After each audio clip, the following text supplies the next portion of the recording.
Turks, we've got a great show ahead for you guys.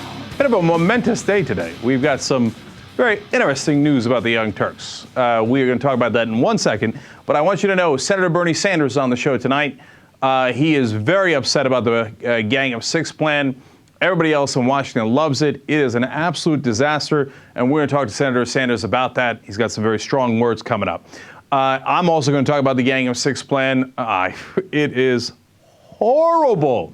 The minute I heard Washington loved it, I was like, uh-oh, watch out. I'm going to give you the details. The details are unbelievable. Okay, also, Allen West goes after Debbie Wasserman Schultz in a very comical way. That guy is absolutely crazy. We'll have that story for you. And other fun facts for you, including, oh, yes, Iraq War. You know, we're supposed to be withdrawing from Iraq. Well, stay tuned. I've got that story coming up as well. Okay, so now, without further ado. So, interesting news. Here it is. I am out at MSNBC. Now, whose decision was this? Well, it was both of our decisions. I will explain, okay, in turn, not at the same time. So, when I first came into MSNBC, they told me, hey, listen, you know, basically the main thing you got to do is get good ratings. I was like, okay, that's pretty clear. And by the time that I had left, I had very good ratings, as I'm about to show you in a little bit. But I was called in a couple of weeks ago and told that I will not get the 6 o'clock shot. I was like, whoa, that's interesting. I said, okay, well, why, right?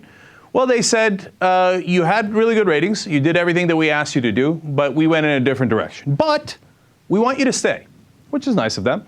And they said, we want you to have a different role, and they offered, honestly, a lot of money for that different role. I said no. Okay. Now, I'm going to tell you why I said no and why I think they didn't want to go for 6 o'clock. So here's the interesting story. After I was told that, hey, listen, you mainly it's the ratings, right? One of the producers on one of the shows pulled me aside as a friend and gave me a little talking to, which was interesting. He said, look, Cenk, there are two audiences, right? He said, there's the audience that you're trying to appeal to, that's the viewers, and there's the audience that is management, okay? And management is kind of like the club. And they want to make sure that you're cool and that, you know, basically you can play ball to be in the club. And I thought, hey, listen, the guy's trying to look out for me. I appreciate it. Is that really true? Who knows, right? Hey, it's something to note, no question about it, right? But we'll see how it develops. Okay. Then I started getting notes every once in a while, and these notes were no big deal, perfectly fine. You know, they would tell you, don't use your arms so much. Look at that, I'm just using the arms, right? Okay, why? Who knows? Act more like a senator. Why? Why would I act like a senator? Senators are incredibly boring. Why would I do that? But okay, I'm trying, you know, hey, it's a different format, right? Online, I get to do, it's my show, I do whatever I like. We have a great audience, etc. But it's a different format. They're, in that respect, my bosses, so I listen to them, right? And then we get a number of enormous news events. And for those of you who don't know, those big news events wind up helping CNN. So when Egypt revolution happens, everybody turns to CNN. Libya, Japan, Osama bin Laden getting shot and killed. All those are what they call CNN stories, right? And so now the show is not named. We have all these 4 storms that we got to get beyond. And then I'm doing this and this, okay, and I got the tie. But, you know, so we had some up and down numbers in February and March, for example, right?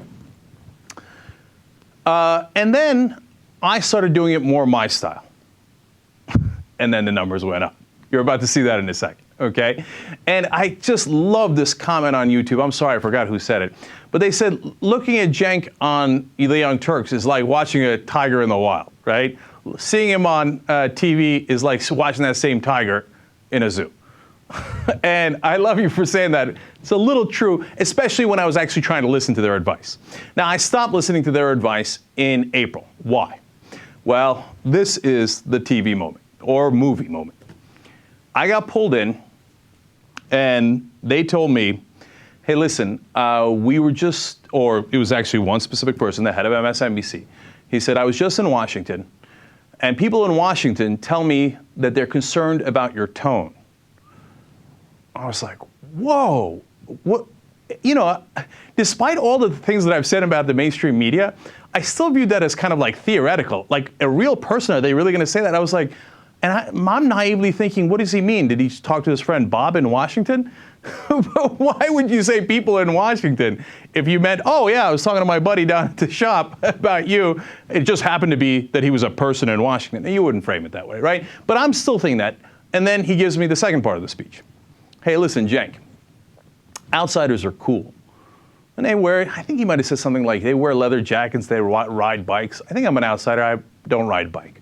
But I have a terrible leather jacket. Anyway, he said, I'd love to be an outsider, outsiders are cool. But we're not, we're insiders. We are the establishment. And I just kind of sat back.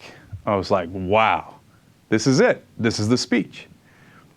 So he said, look, you got to tone it down. And then he had me talk to one of their top contributors who explained, hey, listen, just take it easy. You know, you're a little tough on the guests and, you know, tone issues, and let's have more Republicans on, which was an interesting thing. By the way, I have no problems with that because I'm not going to have a Republican on and play patty cakes with them. Whenever I had Republicans on, I challenged them and I enjoyed that. So no problems with that. So I get that speech, and when I walked out of the office, I didn't say anything to him when I heard it. And when I walked out of the office, I thought, oh, that's it. Now it's on. Okay, I will not be doing that. I will be doing the opposite. So then I started letting that tiger run a little bit, right? And we did it more my style. Whether it was stylistically, more some of the segments were more unscripted. At the end, they were totally unscripted, right? Which I enjoy, like we're doing right now.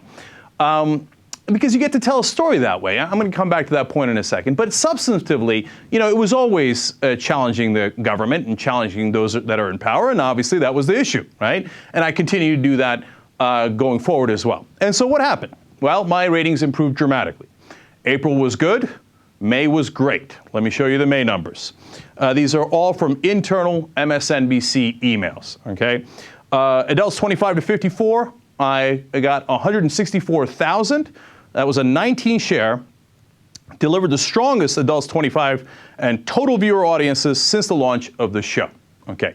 Now, you got to understand the demo talk here on television, right? Adults 25 to 54 is what they call the money demo. That's where they want, that's what the advertisers judge you on. That's where you got to do well. So April, check. May, even better. Great. Well, how about the whole quarter? Because that gives you a better sense of it. So if you say, oh, well, he did well this week or he didn't do well that week, yeah, that's not really much of an indication. But a whole quarter, 3 months, April, May, and June. Well, fantastic. Look at those numbers. Adults 25 to 54, 154,000 overall, 18 share. Now that includes April, and we picked up in May and June. But even then, overall, ranked number 2 in total viewers overall in the quarter. Beat CNN. And MSNBC Live at 6, that's me, up from last year and last quarter. So why is it important that it's up from last year? Well, they were incredibly satisfied with Ed Schultz, as they should have been. He did a great job, and he brought up the numbers. I did better than last year's numbers, okay? So if you beat the guy that they said, hey, was the guy who got the position before you, they should be very happy with that. And it's not to say that I beat Ed, it's just we improved on the numbers, so that's fantastic, right? And if you beat the hell out of CNN, that's fantastic. In June, it's even better. Okay, now look at this. This was the week right before they told me the decision, okay? 174,000 in the demo, 19 share. Beat CNN by 51,000 in the demo. Now that's when they're saying, yeah, we're not that interested. How can you not be interested if you only care about the numbers? That doesn't make any sense, right? If you think that's bad, you see what we had up on that earlier graphic? I beat Fox in adults 18 to 34. Those are, that's a younger audience, obviously. I don't know how many MSNBC shows beat Fox. In fact, when I went on MSNBC, I did an article with Alternate, and I said that I would beat Fox in the ratings and make them fear me. And I remember some conservative websites, oh yeah, well, you can't beat Fox in the ratings. Fox is way ahead. That's why, you know, you see the number 2 numbers. That means you beat CNN and you beat everybody else, right? Well, I caught him in a demo. Right after I caught him in a demo and was number 1 there, they called me and said, no thanks. Okay, now, obviously I was puzzled by that, right? So, but I do know that the speech I got 3 months ago. So I asked, I said, hey, listen, did I not do everything you asked me to? And he said, yes, you did. I said, did I not get good ratings? He said, you did. I said, so what's up? We think that there's a better role for you. and it's not in 6 o'clock. Okay, I'm like, great. When do I start at 7 o'clock? And that is not how it went down. So they offered me a smaller role, contributor, et cetera, et cetera. And again, maybe to their credit, they offered me a lot of money. So why did I turn it down? Look, when they gave me the speech, I thought, look, they're trying to they're trying to bring me in, but they're not. I said, maybe they are. Maybe they're going to act on it, but I don't care. I'm not going to do that. There's no way that I am going to control the content of the show and tone it down so that people in Washington are happy. Not going to do it. I promised you guys. You remember, before I went into MSNBC, I promised the Young Turks audience that I would never do that, right? So, but at the time you think, are they really going to make a decision based on that? I don't know. We'll find out. Well, when your ratings are good and they say you did everything you were supposed to do and then you don't get the show, it leads me to believe that that might have been the reason.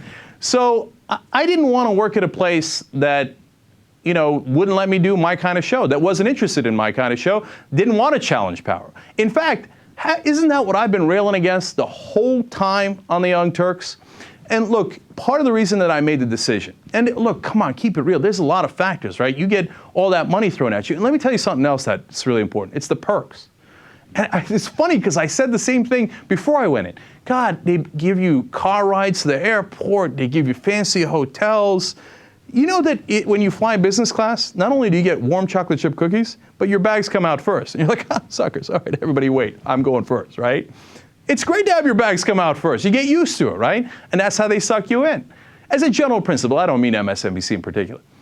And so I thought and I said, look, the deciding factor for me was I had to tell you this story because I'm holding on to the story that, I've been talking about the whole time on the Young Turks, about how the problem with the mainstream media is they're desperate to get access. They don't challenge the government. They don't challenge power. And now you see that that is in fact true. When they give you the speech, you're not sure that it's true. When they act upon the speech, then you're sure it's true. Then I got to tell you that. If I take the money and I get a reduced role and I just, do whatever I do with it, and maybe I even rise up in the ranks again, what's the point, man? The point of this show was truth-telling. That's what we're supposed to do. And we're supposed to challenge the government. That's the role of the media. So I stuck to that, and I hope I made the right decision. And that is exactly what we'll do on the Young Turks going forward. And you could still tell them, tell your friends, tell your neighbors, tell Randy Gonzalez, I'm coming. More than ever, I'm coming. All right, Steve-O looks like he's got a question for me. Yes. Can you speak about the money that you turned down? I mean, it's not like you got a reduction in salary. I mean, they offered you more than you were currently making for a smaller role. Yeah, that's an interesting point. It's like kind of like hush money to just shut you up and keep you off the primetime airwaves. Yeah, I don't know about that part, right? And I don't want to speculate on that. But, and we didn't talk about this before, but yeah, I just always say it's a lot of money. I don't want to say how much. But Steve makes an interesting point. It was double the amount of money I was receiving for a much smaller role. There could be different reasons for that, or it could be like, hey, come on, play ball. Okay, we got to keep you got a good progressive brand. We need that progressive brand, et cetera. Now, look, I want to make something else clear, and this is really important. This does not impugn any of the other hosts. Why? Because I'm not just saying that because I like them, et cetera, et cetera. Because in real life, the power structures are different for every person, right? There is no, and here's something else I want to clarify, right? MSNBC is not Fox News Channel, okay? People are going to say, oh, they're all the same, and they're going to be a false equivalency. No. There was never a memo, as there was at Fox News, that we saw from Bill Salmon and Moody, et cetera, saying, all right, here's what we want you to say, here's what we don't want you to say, here are the words that we want you to use. Remember, at Fox News Channel, they tell their news anchors, don't say healthcare program, say Obamacare. Don't call it the public option, that polls well, call it the government option, okay? They take polling from Republican organizations and then make their news anchors say it. That did not happen at MSNBC. Now, what happened was not great either. Now, the second distinction is between management and the host.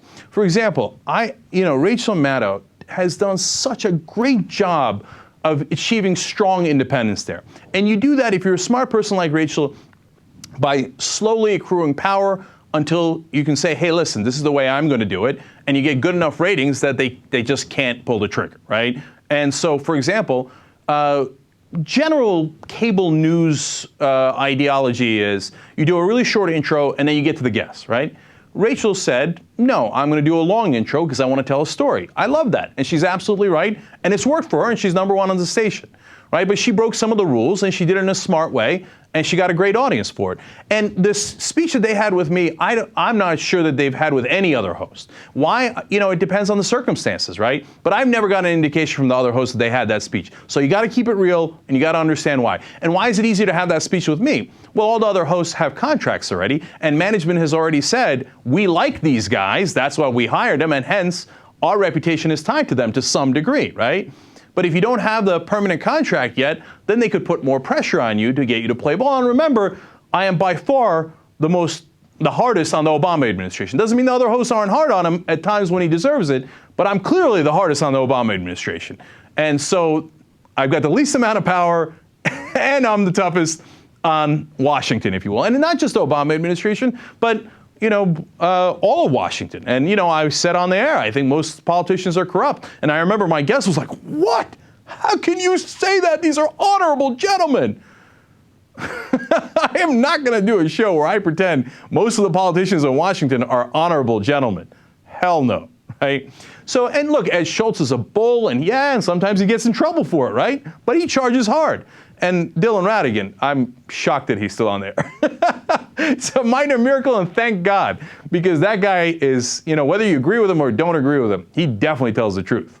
And he's nonpartisan. He goes after both parties without any fear. So bless his heart. So they've got some great hosts at MSNBC. So don't hold it against those folks. I'm just telling you the particular story that happened to me, why I was uncomfortable with it, why I decided not to go in that direction. And, oh, by the way, look, and by the way, as a matter of like, oh, my principal, yada, yada. And some people have said very nice things. Some people have said very bad things, et cetera, in the press. But understand, too, that, as we do this segment, what would Jesus do? Morality is a shifting thing, right? So I was able to take that tough stance. Why? For the same reason that I was able to get on MSNBC in the first place. You guys. Because I have the TYT army behind me. I got a show that's sitting here at 500 million views. Up to 1 million views a day. So, and that's because of you guys. So I can come back here and do exactly the kind of show I want to do and kick ass and give you the actual truth and take it to power and let them know they're not coming for me, I'm coming for them. And that's because of you guys. And the first time I got the MSNBC job was because of you guys. You wrote in the letters and the emails, et cetera, et cetera. And I can't thank you enough for that. It was an unbelievable experience, an eye-opening experience, and it confirmed what we had always suspected. Power is very, very strong and tends to have some degree of influence in our media. But here at the Young Turks, we're going to fight back against that. All right, that's our story. We got some great news ahead for you guys and Senator Sanders. Come back.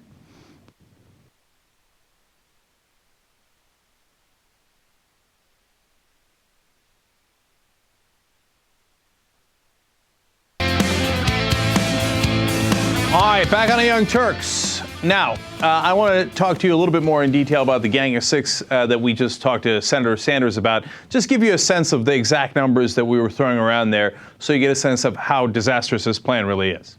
So the Gang of Six, of course, was initially 3 Republicans, 3 Democrats. One of the Republicans left. But nonetheless, as you heard from Bernie Sanders, the plan wound up being incredibly pro-Republican. In fact, as he called it, it was, and I call it, it's a dream come true for the Republicans. Now, why do we say that? First of all, when you look at Social Security, they say that it will go down by about $1,300 a year for the recipients over their lifetimes if it is put into effect. There's the chain CIA, there's the COLAs, et cetera. What it does is it slowly takes away more and more of your money, as Senator Sanders explained on the Young Turks here. Over the first 10 years, it might be $500 in reductions. Next 10 years, $1,000, and some estimates are putting it at $1,300 overall. Now, that is a massive cut to your Social Security that you have already paid into, and that has a $2.6 trillion surplus. There is no reason in the world to cut Social Security, but they've done it anyway. The Republicans have to be ecstatic. They also cut Medicare and Medicaid. And when the Republicans went to go chop Medicare, Democrats were ecstatic. They ran ads, and they even won the 26th district in New York, which was heavily Republican. They won there because they said the Republicans are cutting Medicare, and it was true. So what do the Democrats do? They help them by saying, we're going to cut Medicare as well. Now, I should pause here to tell you, everybody in Washington is praising this to no end. Harry Reid called it a wonderful plan. Joe Manchin was in favor of it. Susan Collins was in favor of it. And they're saying, we might get 50, we might even get 60 senators. It might even be easy to get this plan through. Okay. And of course, instantly, President Obama came out and said that he was very pleased with the plan and thought it was really strong. Okay. So, why are Democrats so in favor of all these massive cuts? Well, there must be tax increases, right? I mean, because you have to be balanced. You can't just hit the middle class. You can't just hit retirees. You have to have shared sacrifice from the upper class as well, right? Wrong again, Bob. Now, they claim that they're going to take away some deductions. I believe that part. And they say that that's going to raise some revenue. Okay, great. But remember, the deductions are deductions that all of us use. The home mortgage deduction, charitable deductions, etc. So that hits the middle class pretty damn hard. Where do the tax cuts go to? And yes, believe it or not, even though President Obama said he was going to go back to the Clinton rates and take away the Bush tax cuts, no, right now the Democrats and the plan that President Obama is praising is actually going to give you tax cuts. I'm sorry, it's not going to give you tax cuts. I should clarify. It's going to give the rich tax cuts. So when you look at the top federal income tax bracket, it, according to this plan, will go down from 35% to 29%. The rich, enjoy your tax cuts. Don't worry, the middle class will be paying for it with tax increases and spending cuts. And if you think that's bad, well, how about corporate income taxes? Well, that goes down from 35% all the way down to anywhere between 23 to 29% for the top bracket. So corporations, oh, pop the champagne. You gotta love this plan. No wonder everybody in Washington is ecstatic over it. So in the end, what do we have? By the way, I didn't even get into all the other cuts. There's the Social Security, Medicare, Medicaid, and then they're cutting. Here, let me give you some of the examples. Federal employee pensions, curbs in the growth of military health care, and retirement costs. By the way, yes, we said cut military spending. We meant useless, helicopters and submarines that we literally do not use. We didn't mean cut the pensions of veterans. We didn't mean cut the health care of veterans that you send into endless wars. But that's what this has got. Washington is ecstatic. Healthcare programs, of course, they get cut by billions. Overall, $500 billion there, $500 billion down payment right away in cuts. So, check, huge spending cuts. Republicans are ecstatic. Check, huge cuts in what they call entitlement spending. By the way, it's called entitlement because you're entitled to it. You paid into it, right? Sad day, they're taking it away. And on top of that, if all that wasn't bad enough, we'll take away some deductions that hit all the tax brackets, but then give all the tax rewards to the top brackets and corporations. This plan, I mean, a Republican couldn't have drawn it up any better. He said, it's perfect for the Republicans. So what do the Democrats do? They are beside themselves in supporting it, except for a few. Senator Sanders obviously thinks it's disastrous, and he's gathered up, he says, about 8 to 10 senators, and tomorrow they're going to meet to try to figure out how the hell they can fight against this and fight back. And he said it on this show. He needs your help. He needs the cavalry. If the American public does not rise in their righteous fury against this plan, it's going to go through, because both sides are playing you. It's good cop, bad cop, okay? And the good cops are not on your side. It's a trick to get your money from you. And the good cops are called Democrats. The bad cops are called Republicans. And they're coming to rob you. And this is the plan to do it. And by the way, if you had, with President Obama praising this plan right, left, and center, literally, if you had any hope that President Obama was a progressive, look, you got to understand something. A Republican president couldn't have gotten any of this stuff through. Now, it's in the beginning stages, but you can tell from the orgy of excitement in Washington over it, it's coming. There's the only only people who can stop it is you. If you are furious over it and you demand that President Obama backpedal from this, he does bow to pressure. And then, of course, he'll take credit for boldly standing up against it when he initially said he loved it, right? That would be ideal. I would love that. And I would love for him to come out and blame the left, the professional left, like, oh, I can't believe they said all that stuff about me. See, I didn't sign it. That would be my dream come true. But unfortunately, as things stand now, he is definitely looking forward to passing this, and it is going to be, honestly, worse than what a Republican president could have done, because if it was a Republican president, the Democrats would have opposed them on just politics. They've opposed Social Security cuts before when we had Republican presidents. This is a worst-case scenario. How's that change working out for you? It's not working out for us. Now, by the way, I mean, how many times do I have to go? I am Sammy from Jersey Shore, and President Obama's Ronnie. How many times do I have to say, I'm done with him. I'm done with him. Okay, I'm going to go back to him. Okay, I never go back to him, right? In the sense that, like, oh, I'm in favor of him or anything, but this is beyond the pale. Beyond the pale. If he really does support this, as he is initially indicating, and he signs this into law, I don't want to vote for him. I mean, I don't know what else to tell you. Before I was like, hey, don't work for him, don't volunteer for him. If he does X, Y, and Z, hey, don't give him money, etc. Republican president. I know Bush tried to cut Social Security. He couldn't do it. Trojan horse. Okay. Look, if that day comes, there's no question he should be primaried. No question. And, of course, Washington will poo-poo, and they'll say, how dare you, you professional left, even suggested, and, oh, you're so extreme that you actually wanted to protect Social Security and Medicare that people pay their whole lives into. You're so extreme that you didn't want to give another gigantic, unbelievable tax cut to the rich. You're so extreme. How dare you challenge this president? But if he signs on to this, we have to do everything in our power to primary him. Okay, I never called for a primary before. That's what I mean by I'm done. I'm done with it, right? But because the thing is, I'm afraid the primary would hurt him, and I'm afraid a Republican is definitely more radical, et cetera, et cetera. But now I think, who cares? Republican, Democrat, they're all going to do the same thing anyway. We might as well primary him, and at least we got a prayer, an outside prayer that the primary works, right? Calling Howard Dean. Where's Howard Dean? Anybody. By the way, if he ran, or anybody, Russ Feingold, Bernie Sanders, whatever, the Washington media, they're going to be like, tut, tut, tut, tut. Trying to protect the American people. No, get in line. So that'll be a fun moment. Okay, now let's get on to other, by the way, Obama, very significant step. These are quotes. Very significant step.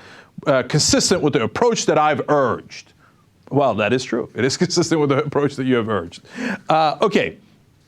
There's so many details of it that is disastrous. I'm going to move on. By the way, nice article by Think Progress. 130 Republicans were in the Congress in 2004 when they passed a clean debt ceiling increase under Bush, and none of those Republicans objected at all. They all voted yes. All voted yes. They didn't demand a dime of spending cuts. By the way, under Bush, they raised the debt ceiling 7 times.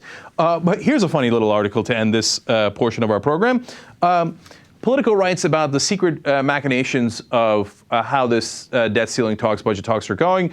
And it's got a lot of interesting, hey, Pelosi said this, and publicly, and here's what she said privately. Yeah, it's a good article. It's interesting, gives you background on what's going on in Washington. It's called Intrigue, Secret Talks Grip Capitol Hill. But the thing I was most interested in is what JR found within the article. It's the Eric Cantor talks. Eric Cantor comes into a closed-door meeting with Republicans and says, hey, you know what? I talked to a couple of our wealthy donors, and they say they actually don't mind if we raise their taxes, as long as we get a deal. People are like, really? Oh, did our boss give us permission? Wow, that's interesting. I don't know. Okay, this is amazing, right? And Politico is definitely not some sort of progressive left-wing rag, okay? They're telling you, what is the conventional wisdom and reporting it. They got good sources. That is one thing you can give them credit for, right? Let me give you a quote from the end of the article that I mentioned at the beginning. And then they say, during 2 closed meetings this week, one with vote-counting lawmakers and another with the entire conference, Cantor told colleagues that some well-heeled givers have told them that they're willing to pay more taxes. Ooh. Oh. Now, of course, then Cantor says, well, not that we work for the rich or anything like that. I was just one of the factors. You see how this works? But by the way, if the rich who bought these Republicans, You have no idea what kind of good bargain you got, man. You see, they pulled it off anyway. Well, actually, the other guy you bought wound up helping you a lot too. All the parties. Because just when you were saying, hey, you know what, it's okay if we get a little increase in taxes as long as we get the budget under control. No, they got you a tax cut. Man, excellent investment. Best thing you can do is buy a United States politician. Except if you buy them all. That's even better. You know, one last thing on this. Eric Cantor was in the Hamptons. Good for him. And he was supposed to go to a dinner with Goldman Sachs CEO Lloyd Blankfein. And he's bragging in the press about, you know, I didn't go. I was very busy with budget talks. So I skipped out on one Goldman Sachs dinner. Wow. Are you not merciful? I love that he bragged about that he actually told the press about that. All right. So now we move on to Iraq. One disappointment after another. Now, you know how President Obama always brags about, well, and his supporters do too. Listen, he's delivering on his campaign promise of getting us out of Iraq. Okay, at least that is definite. No. I mean, I know he increased troops by an order of magnitude in Afghanistan. I know he got us into Libya. And by the way, I support the Libya policy. Okay, but he did do all that. But he's getting us out of Iraq. Except maybe not. Okay, so former defense official is quoted here. Quote, at the time of the negotiations, it was made clear that it would not be the last agreement, referring to the status of forces agreement, saying that we would get out by the end of 2011. It would not be the last agreement. It would be the first. Wait a minute. I thought the status of forces agreement was the last one. That's it. We remove all troops by the end of 2011, right? No. The Pentagon was planning for that to be the first, not the last agreement, because we're going to be there forever, apparently. Second quote from the same official. Subject to conditions on the ground in 2011, there might be revisiting of the agreement, if not as a SOFA, then as part of the strategic framework. But there was never a contemplation that we would walk out of Iraq at the end of 2011. Except, of course, what you told the entire world, the entire country, and what President Obama and earlier President Bush promised and said over and over and over again. By the way, now, SOFA, of course, is status of force agreement. That's what he was referring to. You know, President Obama's supporters always brag about this, right? But you know who signed that SOFA? President Bush. He did it at the end of 2008, before President Obama came into office. So President Obama didn't get us out of Iraq. In a crazy way, at the very end, President Bush signed that order, right? So what President Obama is now apparently getting ready to do, and this article is not just this one defense official, it is former Defense Secretary Robert Gates had talked about this. Now current Defense Secretary Leon Panetta is talking about how he'd like to stay. And he's mad at the Iraqi government because they haven't acted quickly enough in making sure that our troops could stay longer. So President Obama, if this comes to fruition, would actually be extending our stay beyond what President Bush agreed to. How's that change working out for you? Okay, by the way, we're not done yet. Maliki has said that, you know, well, maybe we could use more trainers instead of troops. So it's okay, I will also break my promise to the Iraqi people, but they're not troops, they're trainers in the tens of thousands, right? So why are they doing this? Why don't they want to leave Iraq when everybody wants, in our country, their country, everybody wants us to leave? The people want it. We're both theoretically democracies. Well, Toby Dodge, who's an Iraq expert at the London School of Economics, explains, quote, it's part of a quasi-Cold War mentality. They want forward bases in the struggle with Iran, so they are looking to Iraq next door. Fantastic. Getting ready for more wars. And is it to help the Iraqi people, as we're suggesting? No, it's for us to have forward bases against Iran. How's that change working out for you? One last thing. Noah Feldman, an Iraq expert at Harvard Law School, explains why President Obama might be interested in this. Quote, Obama's short-term concern is he doesn't want Iraq to somehow re-enter the news before an election. So, do you get it? Pentagon comes to Obama and says, oh, if we take out the forces like you promised and like the agreement that Bush signed, well, then we could have trouble, because what if there's some sort of violence in Iraq? Well, then the Republicans will turn around and blame you for it. Now, you don't want that to cause you problems in the election, do you? No, I don't. Of course, I'm so scared. Oh my God, what are the Republicans going to say? What are the Pentagon's going to say? Okay, let's stay. Because it might affect the beloved election of Barack Obama. We can't have that. But again, one, it's horrible on the policy to consider only the politics of it. And number two, when you consider the politics of it, you play it all wrong. You know who wants to get out of Iraq? Everybody in America outside of the Pentagon. We are so done with that war. But no, President Obama is now considering, and both his former and current defense secretary are pushing very hard for us to stay longer than 2011 and break President Obama's campaign promise in 2008, which then you think the Republicans won't use against him? Of course they will. And they'll be right. He will have extended all of the wars. How's that change working out for you? Last story. There's a million today, but we only have time for this last one, and it's a doozy. Oh, I didn't even do the Kent Conrad. Ah, screw him. Okay. Okay. So, Alan West is a little touched. He's a congressman from Florida. He's actually in a neighboring district from Debbie Wasserman Schultz, who's now the head of the DNC. Debbie Wasserman Schultz gave a little speech, tweaking him a little bit, not even mentioning him by name. We're going to show that to you in a second. And Alan West lost it. All right, he sends an email to everybody, okay, copying the Republicans, the Democrats onto this email, so they all receive it. The subject line of the email is, unprofessional and inappropriate sophomoric behavior from Wasserman Schultz. She's some Lord mercy, what'd she do? Well, he's going to explain. In his letter, he says, look, Debbie, first of all, who Debbie? She's Congresswoman Wasserman Schultz, okay? And so anyway, but he says, look, Debbie, I understand that after I departed the House floor, you directed your floor speech comments directly towards me. Let me make myself perfectly clear. You want a personal fight? I'm happy to oblige. You are the most vile, unprofessional, despicable member of the U.S. House of Representatives. If you have something to say to me, stop being a coward and say it to my face. Otherwise, shut the heck up. I love to shut the heck up. All right, you know, I read this first, and I thought, oh my God, what did she say to him? She must have ripped his face off, right? I swear to you that what we're about to show you is the entirety of what she said about Alan West. Watch. This is yet another thinly veiled attempt by our colleagues across the aisle to end Medicare as we know it, while refusing to even consider ending ill-advised tax breaks for millionaires. It is crucial that the American people understand that this plan would require even deeper cuts than under the Ryan Republican plan we saw in April. Incredulously, the gentleman from Florida, who represents thousands of Medicare beneficiaries, as do I, is supportive of this plan that would increase costs for Medicare beneficiaries. Unbelievable from a member from South Florida. That was it. Unbelievable that he would support Medicare cuts, which he does, as being a representative from South Florida, which he is. Okay, that's what sent him off into that tirade about how she's vile and despicable. You know what Alan West says all the time about the Republicans? Here, I have one example out of many.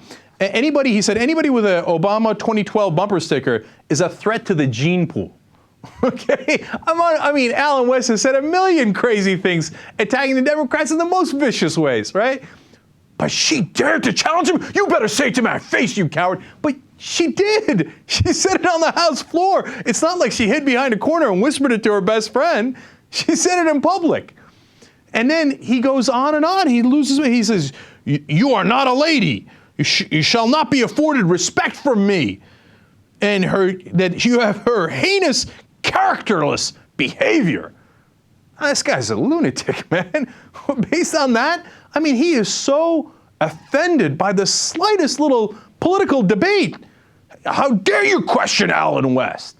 So she came out with a great little answer. She was on with Andrea Mitchell on MSNBC. Let's watch. Well, I have to tell you, I was unfazed by his email. It's not surprising that, given the pressure that the Republicans are facing, they're defending ending Medicare as we know it. Congressman West represents thousands of senior citizens, which is what I was pointing out, and they would face significant increased costs due to the Republicans' Medicare plan and the cut, cap, and balance bill. So it's not really surprising that he would crack under the pressure of having to defend that. That was great. Look, I love the way she takes these subtle digs because you know what Alan's going to do. He's going to lose it again. He's like, how could she say I'm going to crack? How could she say that vile, disgusting woman? Okay, bring it down for me. Bring it down.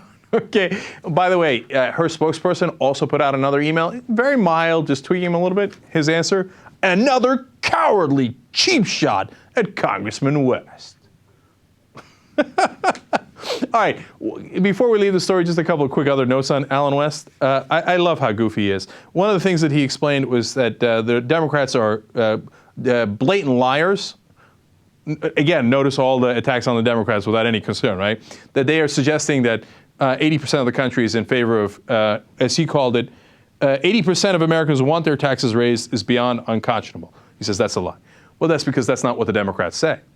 The correct fact is that over 80% of Americans want to raise taxes on millionaires, not on themselves, okay? But of course, Alan West twists it around and says, oh, you see that? Except, ironically, you're the one lying. But here's my favorite one. I'm going to quote him here. Now, I'm just a simple fellow from down south, but I recall a previous Democrat president recognizing a bunch of undefined ideological zealots called the Taliban. And we all see how that ended up. Well, apparently you are a simple fellow from the South. Now, don't lose it, Alan, okay? But that was actually not a Democrat president. That was Ronald Reagan. Oops. Loser. All right, there's more on Alan West. We'll save it for another day. All right, come right back.